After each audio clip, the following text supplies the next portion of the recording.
NFL Week 8 is all but over. There are 2 games left on the week, and I don't have any interest in talking about them. And I don't think you guys have any interest in listening to me talk about them. I want to talk about the biggest storylines on the week, and I feel like most of them happened by now. The Bengals beat the 49ers. The Broncos snapped their 17-game losing streak to the Chiefs.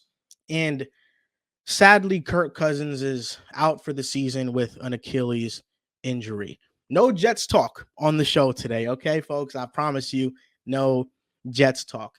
And before I get started, I want to let you guys know that I read everything, I listen to everything. I'm always aware of what's going on. And I'll give you guys a little sneak peek into my thought process almost every day. And it was hard to go on the internet, read opinions, read comments, and stick to your initial opinion, especially when everybody is saying you are wrong. It makes you question yourself. It makes you ask yourself, what am I not seeing? Am I missing something? Everybody else around me is telling me there's something here, but I am not quite as sold. And folks, that's Brock Purdy. Brock Purdy a couple weeks ago versus the Cowboys had the best game I've ever seen him play. He was outstanding. And once that game happened, I didn't know where my next exit route was. There was nothing I could say. So I went on the podcast, and all I said was I'm Purdy neutral. That was a great game. I got to give him credit for it.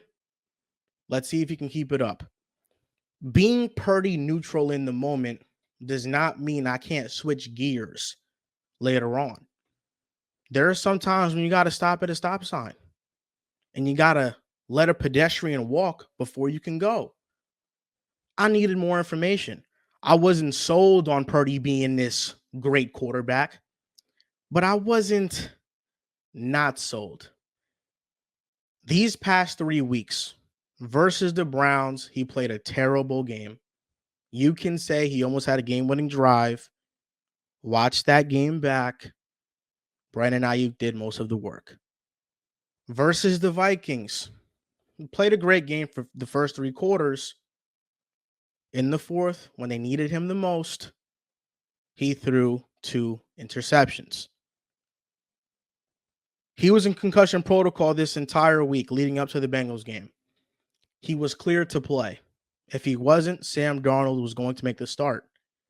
Versus the Bengals, off a bye week, versus a Lou Anarumo-led defense, who's one of the best defensive designers and play callers in the NFL. Brock Purdy threw 3 interceptions. I don't know how anybody can look at the last 3 weeks and still be neutral. If you weren't sold, which I wasn't, I don't know how the last 3 weeks could get you sold. My biggest concern about Purdy was how will he play from behind? When it's an obvious drop back situation, the defense knows you're passing, Kyle Shanahan can hide your flaws. Will your flaws show? And in the last 3 weeks, I think they have shown. I understand the new excitement for something. I deal with it all the time in my life. I get new shoes. I'm excited for them. I'm excited to wear them. Then you put them on, you walk in them a bit, and you say, these aren't as comfortable as my old ones. I've made a recent transition in my life. I've went from having a gas vehicle to an electric vehicle. I thought I was making a massive upgrade. And while I do think I still have made an upgrade, my electric vehicle is efficient. It doesn't cost money. I don't have to pay for gas. I charge it every single night, and I have solar panels, so my electric bill is low. But there are instances where you realize a gas vehicle might be a little bit better. Just 2 weeks ago, I was stuck in the highway with little to no battery left in my car. It was pouring down rain. I barely made it home. And in that moment, I realized maybe having a hybrid is better. So I can always have the option of having gas in my tank. Because if you own an electric vehicle, you know it's hard to find areas to charge the vehicle. I say all that to say Brock Purdy, is he as good as Jimmy Garoppolo? Yes. Does he have a bit more playmaking juice? Can he evade more defenders than Jimmy? Yes. Jimmy G is a statue in the pocket. But does Brock have more arm talent than Jimmy? I don't think so. I think Jimmy Garoppolo releases the ball quicker. I think he has a stronger arm, and they are equally as accurate. When Jimmy Garoppolo first got to the 49ers, in his first 12 starts, he was 10-2. In Brock Purdy's first 12 starts, he was 10-2.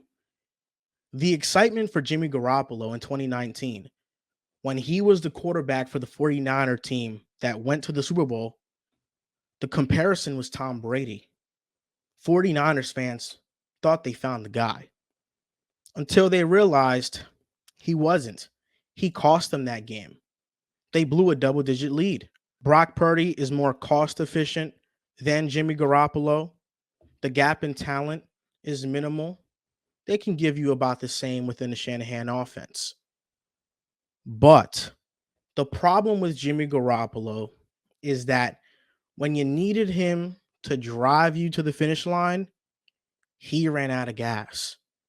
And although Brock Purdy is more cost efficient, when you need him to drive you to the finish line, will he run out of battery? Will he perform under the brightest lights? I think right now, anybody saying they have faith in him blindly and it's a yes, they're lying to themselves. From what he's shown us, I don't think anybody can say that. And I think it's fair to have had initial reservations about Brock Purdy because we've seen an average to below average quarterback succeed in this offense before. Does that make me a Brock Purdy hater? If you want to label me that, that's up to you. What I call that is just analyzing the game.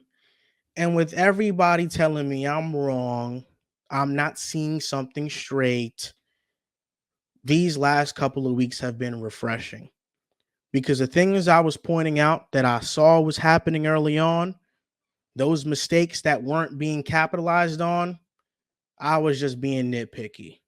What I was seeing didn't matter. And in the last 3 weeks, they matter.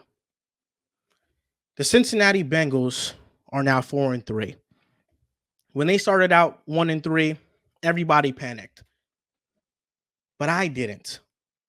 Joe Burrow, when he is healthy, when he is on his game, there's very few quarterbacks better. He's the second best quarterback in the NFL, in my opinion, behind Patrick Mahomes. Joe Burrow is healthy now. Joe Burrow had 280 passing yards. Joe Burrow was scrambling out of the pocket. He was evading pressure with ease. 3 passing touchdowns. When he's on his game, the Bengals are contenders. And right now, after 8 weeks of the NFL season, we've come back to the same place we all thought we would be. The top teams in the AFC are the Chiefs, and this is in no order. The Chiefs, the Ravens, the Dolphins, the Bills, the Jaguars, and the Bengals. Those are the top 6. And if Aaron Rodgers was healthy, the Jets. But we knew that. The AFC after 8 weeks looks how we all thought it was going to look. I know early in the season, everybody wants to overreact to what's happening. I'm guilty of it too. But at the halfway point of the year, we always come back to what's the truth? And what's the truth is that all these teams got a shot. The Chiefs just lost to the Broncos. Patrick Mahomes played bad. The Chiefs' offense clearly lacks another playmaker outside of Travis Kelce. They need to address it. I don't think Brett Veach has been very smart with his usage of assets. Mahomes needs help. Mahomes, even with no wide receiver one last year, was able to win. Is that sustainable? I don't think so. He needs to make a move. But the AFC is just as loaded and as stacked as we thought it would be. Lamar Jackson is having his best passing season ever. Could win MVP. The Dolphins are rolling. The offense is outstanding. The defense now got Jalen Ramsey back. The Bills, I think they found something offensively without Dawson Knox. That 11 personnel spreading out the field, spreading out the ball, I think they found something offensively. The defense will be the concern. The Jaguars' defense is much better. The offense is starting to catch up. The Bengals, they're rolling now. The AFC is going to be tough. And I can't wait to see how this thing shakes down, because this is going to be some amazing football. Now, before I get out of here, I'll let you guys enjoy the rest of your Sunday. Kirk Cousins is out for the year. And it makes me sad because Kirk Cousins historically has been an underappreciated quarterback. Kirk Cousins has been somebody that was unfairly judged for his primetime performances. If you dig into the numbers and the stats, he didn't play all that bad, and his teams were always overmatched. Kirk Cousins this year is playing at an MVP level. I know that might be a hot take, but look at the numbers. He hasn't been the reason they've been losing. He has been playing at that type of level. If you make the Vikings 5-2 right now and Kirk is healthy and he's playing, and you look at his stats, tell me with a straight face he's not an MVP candidate. He's been playing that great without Jefferson. Dude, for 300 plus yards on the 49ers defense. Kirk Cousins had an Achilles injury. He's most likely out for the season. And it breaks my heart because this is likely his last year in Minnesota. And for him to go out in his last year, not on his terms, is heartbreaking to me. This team is better than last year's 13-4 team. I made a video last week saying the Vikings can make the playoffs. They can. Look at their schedule moving forward. It's an easy one. They could have had a shot. And knowing their season is ending like this is heartbreaking for Kirk. And I really wish that he gets better soon. And maybe his next team will be Minnesota. He'll stay. But wherever he goes, I think he'll be just fine because he's always been great. Now it's the Vikings' time to see what they have in Jaren Hall, the rookie they drafted out of BYU. I've seen some Jaren Hall film. Don't really have an opinion on him, but this is the NFL. Let's see what he can do. Another thing I want to highlight today, some things that just happened. The Broncos beat the Chiefs, like I mentioned earlier. And I know the story will be about the Broncos. And I know the story will be about the Chiefs. If they're overrated, they're pretenders and won't make it back. The Broncos have quietly been playing some great football these last 3 weeks. 2 weeks ago, they almost beat the Chiefs at Arrowhead. Last week, they beat Green Bay. Not impressive, I understand. And then you beat the Chiefs at home. Ever since making the switch from Mathis to Moreau at corner, it's given them stability. You can't just target that side of the field that Surtain is not on. Ever since they traded Randy Gregory, it feels like a dark cloud has been lifted. These young edge rushers are getting after it. This defense looks like that top unit last season. The offense was scoring points this year. Was it pretty? Nah, I don't think it was. But they were scoring points at an above average rate. And if the defense can meet them in the middle, this was a wild card team. And I think right now we're seeing the Broncos be patient with the team. We didn't see them make a ton of trades out of desperation, like trading Sutton and Judy and whoever else was up for sale on the roster. They remained patient. They stuck with it. And they've been rewarded because after this win versus the Chiefs, they're not trading nobody big. And they're going to go and try to make the playoffs this year. And it's going to be fun to watch because I don't think this team is as bad as they were made out to be when they started off the season. The start to the season was terrible. It was horrific. But this team now, the Broncos in week 8 are not the same Broncos that they were in week 1 to 4, I should say. Last thing I want to say, Will Levis, 4-touchdown game in his debut. Amazing performance. I wasn't expecting it. Will Levis played his ass off, and he played terrific, and it was really fun to watch. He has a cannon for an arm. Does that now make Ryan Tannehill expendable via trade?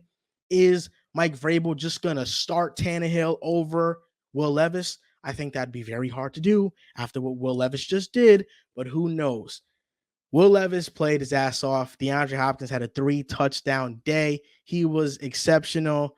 I love the NFL because the NFL is always filled with surprises every single week. And I know I said I wasn't going to talk about it, but I got to talk about the Jets beating the Giants. We shouldn't have won that game, but I'll take a win however I can get it. And last shout out of this instant reaction via the Joel Moran show, Bryce Young got his first win as a starter. Shout out to Bryce Young.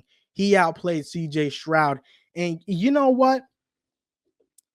Frank Reich, first 5 weeks of the season, one of the worst coaches I've seen. Something about Frank Reich in the second half of the year, after that bye, he starts to get in his bag a little bit. And we saw some life from the Panthers offense. So that's good to see. And that's good news for Bryce Young. Thank you guys for watching. This is the Joel Moran show every single Sunday. I will be dropping a video reacting to the biggest headline, I think, of the week for the NFL. And I'll also be doing another episode this week on the NBA. If you're tuned into this on Sunday, make sure you guys go check out the Fantasy Reaction Show. They will be live on Sunday talking about the studs and duds and more, while also reacting to NFL Week 8. Check out Riv Academy. Thank you guys for watching. And don't forget, tune into the next podcast. It's going to be a good one.